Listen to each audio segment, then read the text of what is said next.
സ്നേഹം വീഡിയോയിലേക്ക് സ്വാഗതം.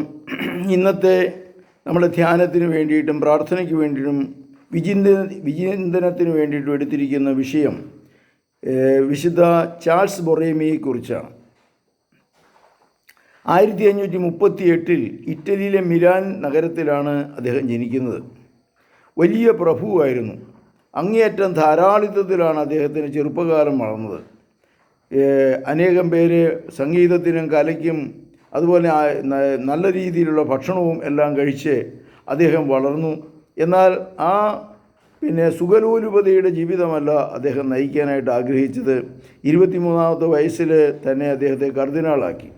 അന്ന് ഒരു പുരോഹിതൻ പോലും അല്ലാത്തവരെ മാർപ്പാപ്പയുടെയൊക്കെ സ്വാധീനം കൊണ്ട് അതിനുമാത്രം സ്വാധീനം ആ കാലഘട്ടത്തിൽ അദ്ദേഹത്തിൻ്റെ കുടുംബത്തിനുണ്ടായിരുന്നു. അദ്ദേഹത്തെ കർദിനാളാക്കുകയാണ് ചെയ്ത്. കർദിനാളിൻ്റെ പ്രതിനിധിയായിട്ട് സന്യാസ സമൂഹങ്ങളുടെ സന്ദർശിക്കുവാനും അവർക്ക് വേണ്ട നിർദ്ദേശങ്ങൾ കൊടുക്കുവാനും ഒക്കെ രാജാവ് അദ്ദേഹത്തെ നിയമിക്കുകയാണ് ചെയ്തത്. കർമ്മലിത്ത സഭ അതുപോലെ ഫ്രാൻസിസ്കൻ സഭയുടെയൊക്കെ നേതൃത്വം അല്ലെങ്കിൽ അതിൻ്റെ ഉത്തരവാദിത്വം ഇദ്ദേഹത്തിനായിരുന്നു. ഫെഡറിക്ക് പ്രഭു മരിച്ച അവസരത്തിൽ അദ്ദേഹത്തെ ആ വലിയ ഭൂസ്വത്തിൻ്റെ അധിപനായിട്ട് നിശ്ചയിക്കാനായിട്ട് പ്ലാൻ ചെയ്തു. പക്ഷേ അദ്ദേഹം ആ നാടിൻ്റെയും സ്വത്തിൻ്റെയും ഭരണം വിട്ടിട്ട് വൈദികനാകാട്ട് പഠിക്കുകയാണ് ചെയ്തത്. വൈദികനായി മിലാനിലെ മെത്രാനായി. പക്ഷേ പിന്നീടുണ്ടായ അദ്ദേഹത്തിൻ്റെ ജീവിതം ദുരന്തപൂർണമായിരുന്നു. ആ സ്ഥലം മുഴുവൻ വലിയ ക്ഷാമം, 1570 ക്ഷാമത്തിൽ ഏകദേശം പാവങ്ങൾ പട്ടിണിയായി ബുദ്ധിമുട്ടിലായി. പക്ഷേ അദ്ദേഹം സ്വന്തം സ്വത്ത് വിറ്റുകൊണ്ട് തന്നെ ഏകദേശം 3000-ഓളം പേർക്ക് 3 മാസത്തോളം ഭക്ഷണം അദ്ദേഹം പ്രദാനം ചെയ്തു.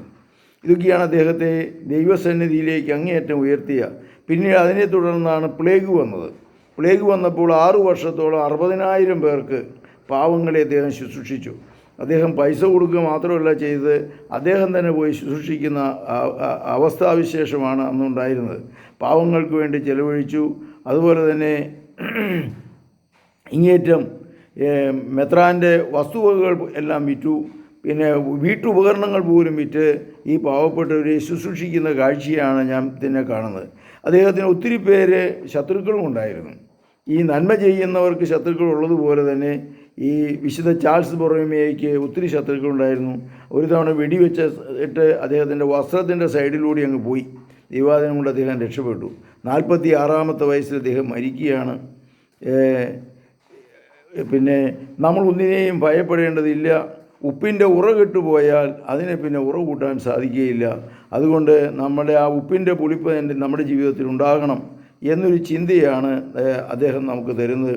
ഇതുപോലെ ദിവ്യകാരുണ്യത്തോടുള്ള ഭക്തി വളരെ പ്രധാനപ്പെട്ടതായിരുന്നു അദ്ദേഹത്തിൻ്റെ ജീവിതത്തിൽ. പരിഹാര പ്രദർശനം, ഈ ജനങ്ങളുടെ പാപങ്ങൾക്ക് പരിഹാരമായിട്ട് അദ്ദേഹം തന്നെ കുരിശും, നിങ്ങൾ ആലോചിക്കണം, വലിയ പ്രഭുവായ വലിയ മെത്രാനായ അദ്ദേഹം തന്നെ കുരിശും വഹിച്ചുകൊണ്ട് നഗ്നപാതനായി കുരിശും വഹിച്ചുകൊണ്ട് ആ പട്ടണത്തിലൂടെ പ്രദക്ഷിണം നടത്തി. അദ്ദേഹത്തിൻ്റെ കാലുകൾ രക്തം, കാലുകളിലൂടെയൊക്കെ രക്തം വന്നു. അങ്ങനെ ഏതായാലും പ്ലേഗിൽ നിന്നും അതുപോലെ തന്നെ ആ ജനങ്ങളുടെ വികലമായ വ്യക്തിത്വത്തിൽ നിന്നും മോചനം നേടുവാനായിട്ട് കൊടുക്കുവാനായിട്ട് അദ്ദേഹത്തിന് സാധിച്ചു. 1584 46-ാമത്തെ വയസ്സിൽ അദ്ദേഹം മരിക്കുകയാണ്. പക്ഷേ അദ്ദേഹത്തിൻ്റെ പുസ്തകങ്ങളും ചിന്തകളും ഒക്കെയാണ് ട്രെൻറ്റ് സുനഹദോസിന് പോലും പ്രേരിപ്പിച്ചത് എന്നാണ് ചരിത്രകാരന്മാർ പറയുന്നത്. അദ്ദേഹം ധാരാളം പുസ്തകങ്ങൾ എഴുതി. അദ്ദേഹത്തിൻ്റെ ചിന്തകൾ, അദ്ദേഹത്തിൻ്റെ ജീവിത ശൈലി അനേകം പേർക്ക് ഉത്തേജകമായിട്ടുണ്ട്. നമുക്ക് പ്രാർത്ഥിക്കാം. വിശുദ്ധ ചാൾസ് ബൊറേമിയ ഞങ്ങളുടെ ജീവിതത്തിലുണ്ടാകുന്ന ദുരന്തങ്ങളും അസ്വസ്ഥതകളും പ്ലേഗ് മുതലായ ഇന്ന് കോവിഡിൻ്റെ തലത്തിൽ അനേകം പേര് സഹിച്ചുകൊണ്ടിരിക്കുകയാണ്. ഇതിനെ ശാന്തമായി അഭിമുഖീകരിക്കുവാൻ, സമാധാനവും ശാന്തിയും മറ്റുള്ളവർക്ക് നൽകുവാൻ, ഈ മാരകമായ രോഗത്തിൽ ഞങ്ങൾക്ക് മോചനം നേടുവാൻ, അതുപോലെ തന്നെ ഏറ്റവും തകർന്ന മക്കളിലേക്ക് കടന്നു ചെന്നുകൊണ്ട് അവരെ ശുശ്രൂഷിക്കുവാൻ, പണവും മറ്റുള്ള തലങ്ങളിൽ നിന്നും മോചനം നേടി ക്രിസ്തുവിൻ്റെ ചൈതന്യത്തിലൂടെ മുന്നോട്ട് പോകുവാനുള്ള കൃപാവരം ഞങ്ങൾക്ക് നൽകണമേ എന്ന് പ്രാർത്ഥിക്കാം. നമുക്ക് സ്തുതിച്ച് പ്രാർത്ഥിക്കാം. വിശുദ്ധ ജാൾസെ, ഞങ്ങളുടെ ജീവിതത്തെ അങ്ങ് ക്രമീകരിക്കണമേ, ശക്തിപ്പെടുത്തണമേ. സ്തുതിച്ച് പ്രാർത്ഥിക്കാം. യേശുവേ സ്വസ്ത്ര, യേശുവേ നന്ദി. കർത്താവ് മക്കളെ അനുഗ്രഹിക്കണമേ. ഇവരുടെ ദുഃഖങ്ങളിലും വേദനകളിലും അങ്ങ് ഇവരോടൊപ്പം ഉണ്ടായിരിക്കണമേ. വിശുദ്ധൻ്റെ മധ്യസ്ഥയാൽ അവിടുത്തെ സമാധാനവും ശാന്തിയും ശക്തിയും നൽകണമേ. വേദന അനുഭവിക്കുന്നവരെ ആശ്വസിപ്പിക്കുവാൻ, ദുഃഖിതർക്ക് സമാധാനം നൽകുവാൻ വിശുദ്ധ ജാൾസ് കാണിച്ച ആ മഹനീയമായ മാതൃക ഞങ്ങളുടെ ജീവിതത്തിൽ പ്രാവർത്തികമാക്കിക്കൊണ്ട് സമാധാനവും ശാന്തിയും ഞങ്ങൾ സ്വീകരിക്കുവാനും മറ്റുള്ളവർക്ക് സമാധാനവും ശാന്തിയും നൽകുവാനുള്ള കൃപാവരം ഞങ്ങൾക്ക് നൽകണമേ. പിതാവിൻ്റെയും പുത്രൻ്റെയും പരിശുദ്ധാത്മാവിൻ്റെയും നാമത്തിൽ ആമേൻ. ഓരോ ദിവസവും ഓരോ വിശുദ്ധരുടെ ജീവചരിത്രം വായിച്ചുകൊണ്ട് ധ്യാനിക്കുകയും പ്രാർത്ഥിക്കുകയും ഒക്കെ ചെയ്യണമെന്ന് എല്ലാവരും ഉദ്ബോധിപ്പിക്കുകയാണ്. ഈ വീഡിയോ ഇഷ്ടപ്പെട്ടെങ്കിൽ ലൈക്ക് ചെയ്യുക, ഷെയർ ചെയ്യുക. സ്നേഹം വീഡിയോ ഫാദർ ജോർജ് അടിച്ചു കൊടുത്താൽ 130 മുതലുള്ള വീഡിയോകൾ, 330 മുതലുള്ള വീഡിയോകൾ നിങ്ങൾക്ക് കാണാം. അത് വിശുദ്ധരെക്കുറിച്ചുള്ള വീഡിയോകളാണ്. അതിനു മുമ്പ് ഉള്ളത് അതുപോലെ വിവിധ മാനസിക പ്രശ്നങ്ങളെക്കുറിച്ച്, അതുപോലെ ധ്യാന പ്രശ്നങ്ങളൊക്കെയാണ്. നിങ്ങളുടെ ജീവിതത്തിൽ ഈ വീഡിയോകൾ ഉപകാരപ്രദമാകട്ടെ എന്ന് പ്രാർത്ഥിച്ചുകൊണ്ട് എൻ്റെ വാക്കുകളെ ഉപസംഹരിക്കുന്നു. ദൈവത്തിന് സ്തുതി.